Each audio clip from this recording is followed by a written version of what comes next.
여러분 안녕하세요. 오늘은 하나님을 아는 즐거움 세 번째 시간입니다. 오늘은 하나님의 권능과 선하심에 대해서 알아가 보려고 합니다.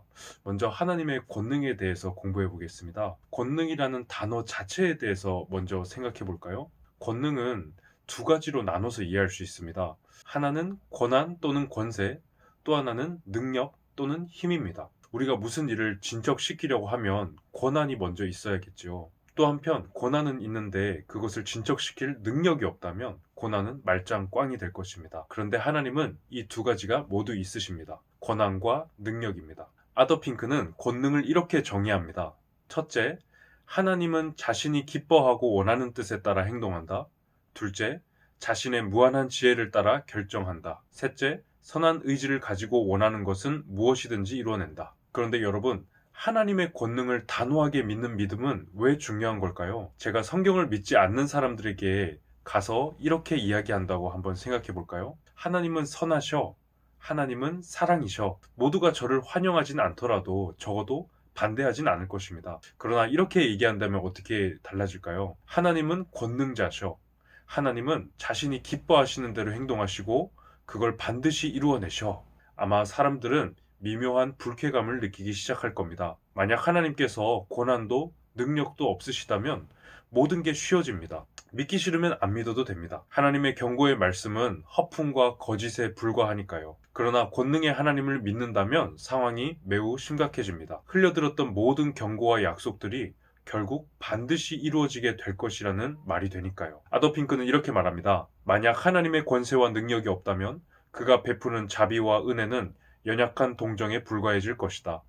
또한 하나님이 아무리 많은 언약과 약속을 말하여도 이것은 공허한 서리에 불과하며 그가 경고하는 말씀 또한 허풍과 거짓에 불과할 것이다. 아무도 권능 없는 하나님의 말씀을 두려워하지 않을 것이며 권능 없이 베풀어지는 은혜와 자비에도 감사하지 않을 것이다. 그런데 저는 저에게서도 이런 모습을 발견했습니다. 예를 들어서 산상수훈에서 지옥에 대한 경고를 읽을 때 그 심각성을 무미건조하게 그냥 넘기는 것입니다. 그러나 하나님의 권능을 믿는다면 두려운 경고의 말씀 앞에서 정신이 번쩍 들겠지요. 예수님께서도 하나님의 권능을 말씀하셨는데요. 그저 하나님의 권능에 대해서 말한 것이 아니라 하나님 그분 자체를 권능이라고 부르셨습니다. 책을 보겠습니다. 권능은 하나님의 또 다른 이름이다. 예수께서 이르시되 내가 그니라 인자가 권능자의 우편에 앉은 것과 하늘 구름을 타고 오는 것을 너희가 보리라 하시니 이것은 예수께서 하나님 우편에 있다는 말씀이다. 하나님은 권능을 나타내고 권능은 하나님을 증명하는 방법이다. 이 둘은 서로 떨어질 수가 없다. 아더핑크는 하나님의 권능을 여러 가지 면으로 설명하는데요. 저는 그 중에서 창조와 예수님의 사역 두 가지를 살펴보겠습니다. 첫 번째, 하나님의 창조 사역에 드러난 하나님의 권능입니다. 하나님의 권능은 창조 사역에 잘 나타나 있으며 우리는 창조를 통해서 하나님의 능력이 얼마나 위대한가를 알게 된다. 하늘이 주의 것이요 땅도 주의 것이라 세계와 그 중에 충만한 것을 주께서 건설하셨나이다. 남북을 주께서 창조하셨으니 다볼과 헤르몬이 주의 이름으로 말미암아 즐거워하나이다. 우리가 창조한다면 이미 있던 물건을 가지고 다른 것을 만드는 것을 의미한다. 아무것도 없다면 우리의 창조는 멈출 것이다. 그러나 하나님은 우리와 정반대의 창조를 하셨다. 그는 아무것도 없이 오직 말씀으로 창조하셨다. 그가 말씀하심에 이루어졌으며 명령하심에 경고히 섰도다. 아더핑크는 또 하나님의 능력을 묵상하고 싶다면 밤하늘을 한번 보라고 말합니다. 어느 날 눈을 들어 하늘을 본다면 하나님이 얼마나 위대한 분인가를 알게 된다. 수없이 많은 별들과 하늘에 떠있는 달을 본다면 이 모든 것을 누가 만들었는지 묻게 될 것이다. 놀라운 것은 하나님께서 아무런 재료 없이 말씀으로 만들었다는 사실이다.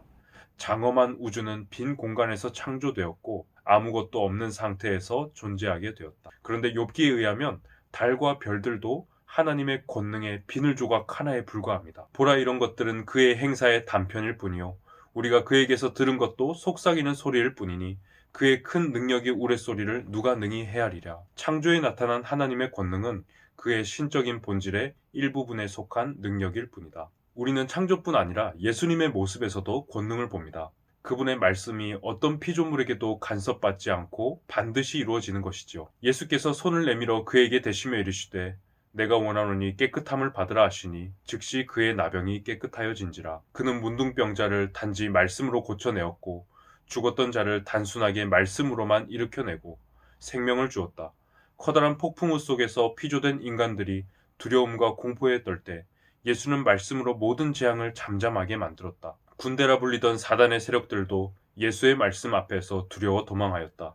이렇게 신적인 권능은 하나님의 전적인 소유물이다. 그렇다면 하나님의 권능을 믿는 신앙을 일상에서 어떻게 적용할 수 있을까요? 아더핑크는 하나님의 권능을 신뢰하는 믿음을 가지라고 말합니다. 그런데 하나님의 권능을 믿는다고 해서 막연하게 모든 일이 잘 풀리기만 기대해서는 안 될 것입니다. 왜냐하면 하나님께서는 자신의 권능을 행사하시는 조건을 성경에서 알려주셨기 때문입니다. 그 중에 하나가 기도입니다. 마크 존스라는 분의 글을 인용하면서 하나님의 권능 부분을 마치겠습니다. 하나님께서 어떤 일은 기도로 이루도록 정하셨다. 기도하지 않으면 받지 못한다. 사실 하나님은 자기 백성들의 기도 없이도 모든 일을 다 이루실 수 있지만 그런 방법은 정하지 않으셨다. 하나님은 연약한 백성들의 기도를 통해 강력하게 역사하신다. 다음은 하나님의 선하심에 대해 알아보겠습니다. 책을 먼저 읽어보겠습니다. 하나님이 지으신 그 모든 것을 보시니 보시기에 심히 좋았더라. 저녁이 되고 아침이 되니 이는 여섯째 날이니라.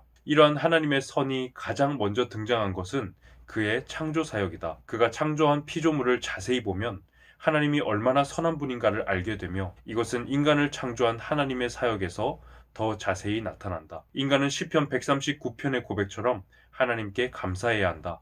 내가 주께 감사하옴은 나를 지으심이 심히 기묘하심이라. 주께서 하신 일이 기이함을 내 영혼이 잘 아나이다. 우리의 신체 구조를 자세히 살펴보면 하나님이 얼마나 선한 분인가를 알게 된다. 우리의 손은 일하기에 가장 적합한 형태로 만들어졌고 피곤한 육체에 새 힘을 주기 위해서 잠이 허락되었으며 눈을 보호하기 위해 가장 빨리 움직이는 눈꺼풀을 주셨다. 얼마나 선하며 은혜로운 능력인가. 네, 시편의 말씀처럼 하나님께서는 우리를 심히 기묘하게 지으셨는데요. 아더핑크가 말한 것 말고도 하나님께서 우리에게 주신 신체의 선물 한 가지를 더 생각해 보려고 합니다. 그것은 통증입니다. 아마 한센병 혹은 나병, 문둥병이라고 불리는 질병을 들어보셨을 텐데요. 나균이 몸을 침범하면 신경계에 합병증이 일어나서 점차 촉각, 통각, 온도 감각을 상실하게 된다고 합니다. 이런 한센병 환자를 치료했던 폴 브랜드라는 박사님은 본인의 저서에서 이렇게 쓰셨습니다. 지금도 내 뇌리 속에 지워지지 않는 기억이 있다.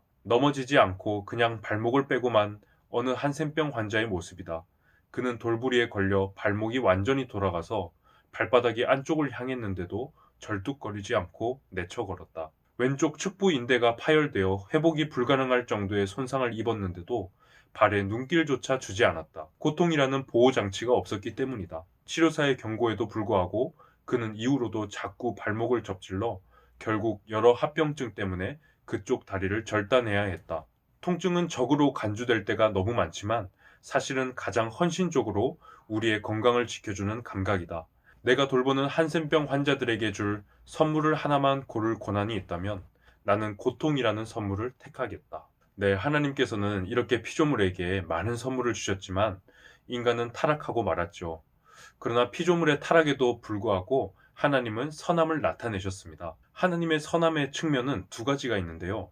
첫 번째는 구원, 두 번째는 심판입니다. 먼저 구원에 관한 부분을 읽어보겠습니다. 창조된 인간이 하나님의 명령을 거부했을 때 하나님의 자비는 그의 진노를 한 번에 쏟아붓지 못하게 하였다. 만약 하나님이 원한다면 타락에 대한 심판으로 피조물에게 내린 모든 즐거움과 쾌락을 한 번에 걷어갈 수도 있었다. 우리가 이 사실을 충분히 묵상하고 깨닫는다면 세상을 향한 하나님의 긍휼이 얼마나 큰지 알 수 있다.